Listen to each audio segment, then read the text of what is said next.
Truly hope that everybody had a wonderful Thanksgiving and if you partake in some of the festivities on Black Friday, hopefully you enjoyed that.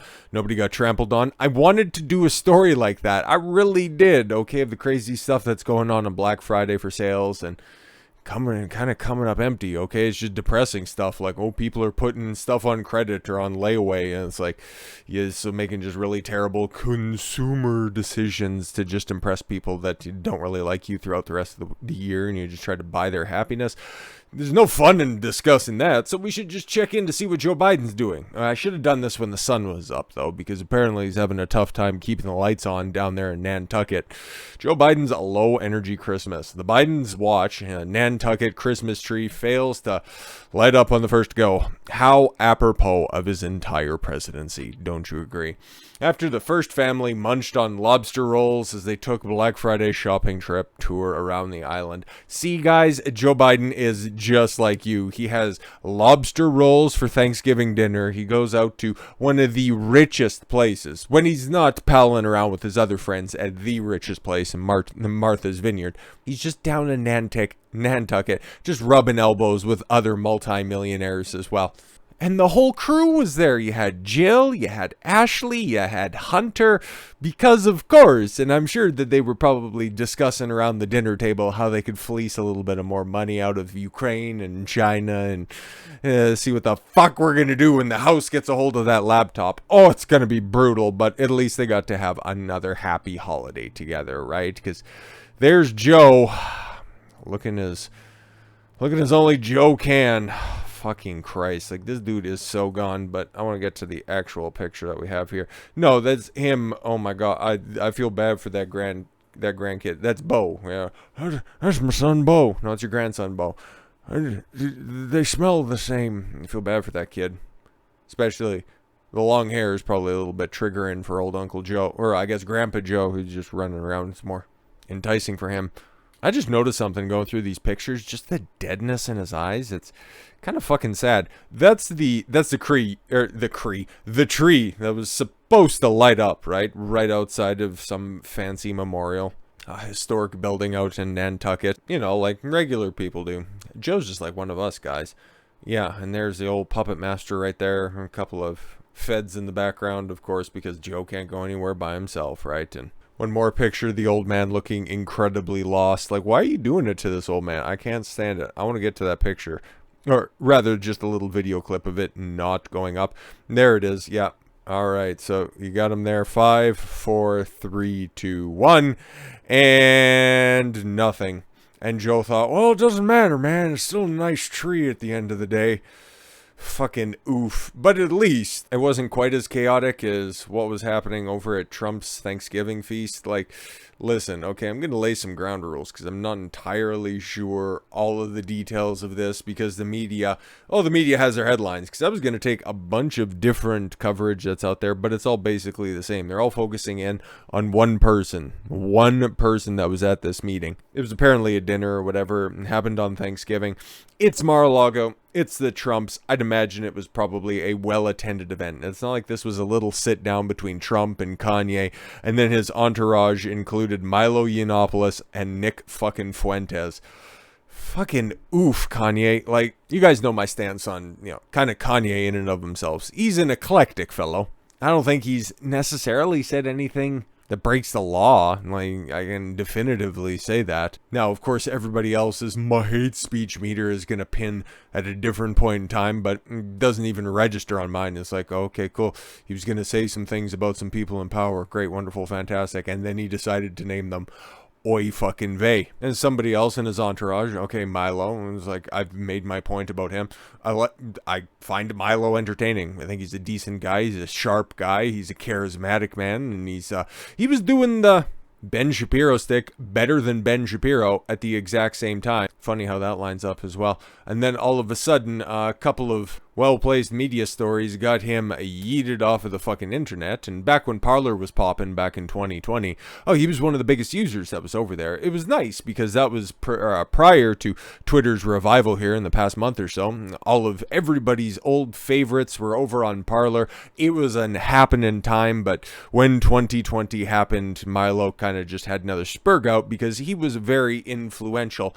I'm not entirely sure if he directly rubbed elbows with Trump, but I know he was very much on the campaign trail for him, okay, because he was still in that whole Breitbart crew, Steve Bannon and all that stuff during campaign Trump 2016. And then, of course, whenever, Milo bringing up his experiences as a youth, basically being groomed and touched up, it's kind of funny because if he was talking about this life experience right now, if he was talking about this exact same stuff, the left would look even more hypocritical by trying to get him canceled.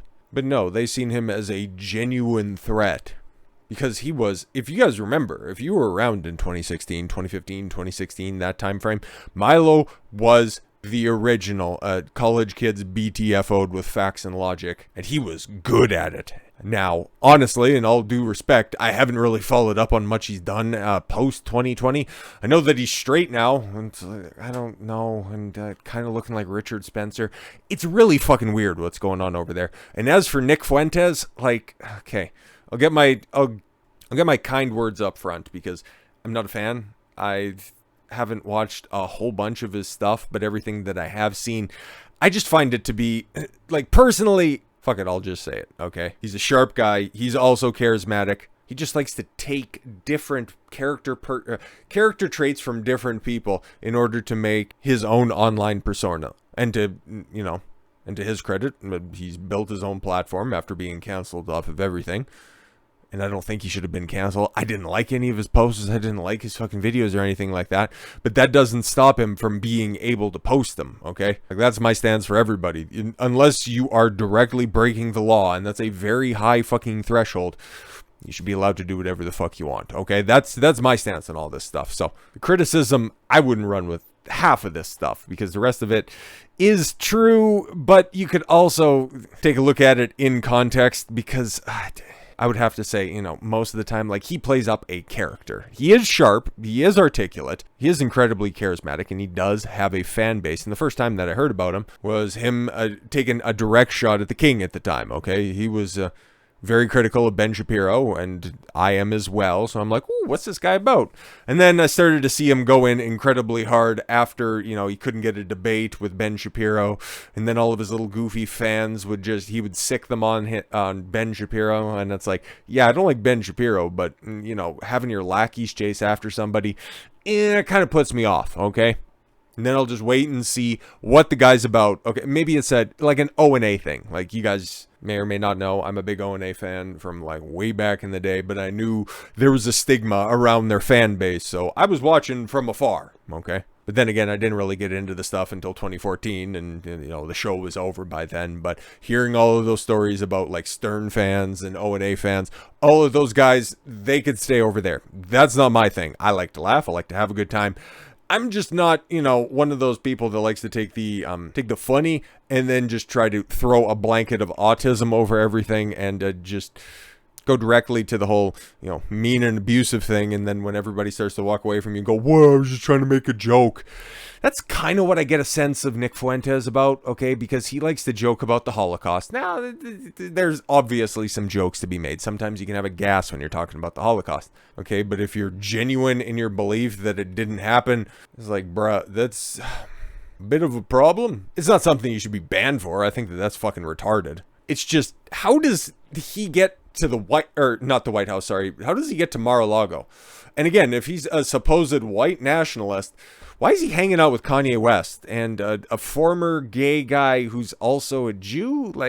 But he's converted to Catholicism. Milo's a weird guy, but still, if he was trying to keep the white race strong, why would he be palling around with, a very black, it doesn't make any sense. But because he has so much fucking baggage in tow, that's what the media is going to be running with. But anyways, let's get into this because I find it interesting, but more More honestly, it's just fucking nuts. Okay, let's just call it exactly what it is. Former President Donald Trump said Friday that disgraced rapper, he makes some good points too, like how efficacious are wood doors at the end of the, anyways, showed up at Mar-a-Lago unexpectedly and said he knew nothing about his posse.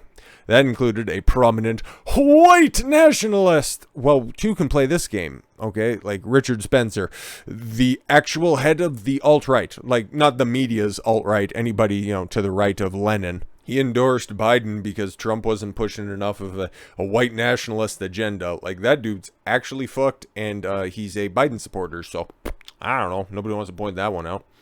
This past week, Kanye West called me to have a dinner at Mar-a-Lago. Shortly thereafter, he unexpectedly showed up with 3 of his friends, whom I knew nothing about them at all. I don't know anything about these people. Who are these people? He brought them to my residence. I fed them. It was nothing. It was great.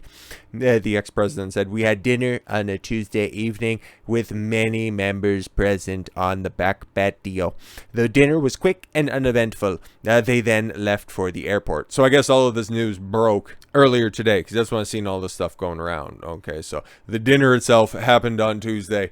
The story started to come out today. All right, West had previously revealed that Trump, who was already announced he'd be running for the White House in 2024, rejected the rapper's request from the ex-president's vice presidential pick. Yeah, Kanye, I guess, kind of soft launched his presidential campaign for 2024.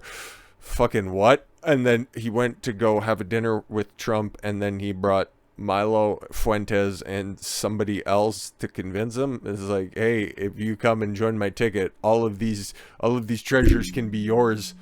Fucking what?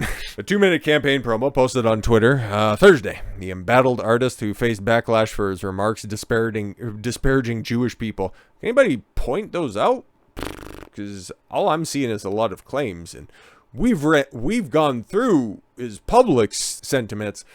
I just don't see anything disparaging, though. Like, you can misinterpret some stuff if you like, but all right. Expanding on those plans. Oh, no. Oh, revealing that he meant with his presidential plans, not his continued disparaging remarks. My mistake. Wednesday, to discuss them. Earlier that day, West, 45, was seen traveling with known white nationalist and Holocaust denier Nick Fuentes when he headed to Trump's Mar-a-Lago resort in Palm Beach, Florida. Question then. Okay, Trump says that 3 people showed up. 3 of them alongside Kanye. Was Fuentes one of those people? Because he was also in the area. I don't know where he lived. I thought he was in Chicago or something like that. I'm not entirely sure, though. But do we know if he was there? Because the media's not exactly, doing any journalism on this one. Nick Fuentes and Donald Trump in the same sentence. We have something to run on now. Great, wonderful. This will keep him busy all the way through the weekend. In a brief clip, West offered his own account of the sit-down, which he said he saw him air his presidential aspirations of the former commander-in-chief, who announced his own renewed bid for the Oval Office last week. That was only a week ago? Holy shit, time flies. Titled Mar-a-Lago Debrief. An abrupt campaign teaser comes just days after West, my mistake. West was spotted in Beverly Hills with the white supremacist. Now he went from a nationalist to a supremacist. Okay. Who has emerged as one of the leading figures of the far right for his views on Jews and other minority groups. Well, he also has some political takes, and he's also he's like if 4chan, the poll board on 4chan, grew legs and had a shitty mustache. He's an interesting person. It's just not anybody who is legitimately, at least in this incarnation, at least right now. And again, he's, 22 years old? Everybody had differing degrees of savage inside of them at that age. So anyways, the pair then traveled to Miami together and were spotted outside the former president's private club on Tuesday. West was dropped by Adidas and several other companies that continue to push bondage gear for kids. Fucking weird. They won't stand by Kanye West, but they're totally fine selling leather and collars to kids. Strange priorities, okay? Normally, I prioritize truth and honesty, whereas, Adidas and Balenciaga, they're just groomers. It's weird. But apparently in the clip, praises Fuentes. West praises Fuentes, which is a statement I never thought I'd say, in footage, also criticizing Trump, who said he flat out denied his running mate request in a fit of rage. Maybe that might be hyperbolic, but I've also, and I think everybody's probably seen a Trump conversation. The man's aggressive. He's assertive, okay? And in a world where everybody tries to, bubble wrap every conversation, a guy who's just straightforward and direct, it can come across as being angry. Logic and rationality in the world of emotions does look hateful. So if him just being like, no, I've announced my run, why would you waste my time with this stuff? It's very stupid. I will not be doing that. No, thank you. Hey, man, to each their own. And there's the truth or I don't know. Is that what they're called? Yeah, I guess it would be because you got Retruth and man, Truth Social looks exactly like Twitter. Anyways, oh yeah, and I'm not just because the Daily Mail or any other outlet out there doesn't want to point out who this guy right here is. That's not Nick Fuentes. That's Milo in a pinstripe suit and the shorn sides and back. Weird. I thought you converted from being gay. Anyways, the thing that Trump was most perturbed about is asking him to be my vice president. Yeah, because the world knows he's running for 2024. He made that very clear a week ago. So it's like, why would you waste my time with this? It's like, I'm not going to fold my campaign. Fuck, it hasn't even gotten started, you blithering idiot. He continued, I think that was like lower on his list of things that caught him off guard. Yeah, because it's just, Kanye, that's really fucking stupid, okay? It was, in fact, that I walked in with intelligence. Oh, okay. It's like, can you not read a room? It's like, this guy's... Anyways, whatever. He would go on to accuse the ex-head of state of succumbing to cancel culture by firing mercurial members of his cabinet such as top aides Karen Giorno and Steve Bannon, while distancing himself from other public figures such as Fuentes due to their views. Like, Fuentes didn't really start popping off until 2018-ish, so... I don't know if he ever really had the opportunity. It was kind of like somebody who was cheerleading from outside the club. So I don't really know. I don't know if that's really all that fair. West would go on to hail Fuentes. The Daily Mail wanted to switch an E for an A right there. But anyways, as a Trump loyalist, touting his support for storming the Capitol on January 6th. Well, I'm there in concept, just, not like breaking any laws or anything like that. Like trespassing's real bad, but... Anyways, by citizens loyal to the then outgoing president, Nick Fuentes, unlike so many of his lawyers and some of the people Trump was left with on his 2020 campaign, he's actually a loyalist. Well, again, like I've also heard some things, and I haven't watched the content. I don't know the full context of this, and this could be totally fucking lies, okay? Like I said, I've given my flowers to Fuentes on this one, okay? He's a sharp kid. He knows his stuff, but he's also buck-ass fucking wild. So he can, arm's length away for that one. Your mileage may vary. You might appreciate that type of scattershot politicos, but he's also said some less than savory stuff about Trump for quite a long time. So to say that he's actually a loyalist, no, he has a certain idea of the way that he would like to see the Republican Party go, and I mostly agree. It's just he's more knives out than I would be, and I'm pretty knives out. But this guy's he's Jeffrey Fuentes. Let's just keep it a fucking $1.50. Now, is that better than the establishment that's out there? There's a conversation to be had, obviously. When all the lawyers said, forget it, Trump's done, there were loyalists running up in the White House, right? West continued, referring to the politician's unsuccessful attempts to argue his election loss to current President Joe Biden. West proceeds to chide the president for not doing anything to help the hundreds of Americans being prosecuted for their part in the insurgents. The fuck is he supposed to do? Okay, he said Trump on multiple occasions. Okay, anybody still being held at this point is, unjust, and he wants to see them released, but he doesn't exactly have any powers. He can't snap his fingers anymore. Okay, he doesn't have power. He doesn't have pardon power at the federal level anymore. Like, what the fuck can he actually do? Why, when you had the chance, did you not free the January Sixers? West asked incredulously, sitting at the counter at his LA studio while speaking to an interviewer. Because it was political suicide and everybody fucking knew it at the time, let's keep it a buck. He was trying to make sure that the Republicans had a shot at retaking the that election had already passed. He was a lame duck president at that point in time. And yeah, no, he kind of bitched out at the end because he thought that there would be a way back. Conflicting reports, once again, this is back in 2020, or I guess at the beginning of 2021. There were pardons, 2 pardons on their desk for Edward Snowden and Julian Assange, and Mitch McConnell and the establishment cucks that were there gave their word that they would vote against impeachment as long as he didn't sign those pardons. Conflicting reports, of course, but that's how that ended up playing out. He had to play politics all the way until the fucking end. So that's why all of those people, regrettably, are rotting in jail. Some of them still, if you can fucking believe it. Rapper goes on to offer advice to Trump, telling him to go and get these people that the media tried to cancel. Well, they're incarcerated. It's a little bit more than a cancellation, but yeah, no.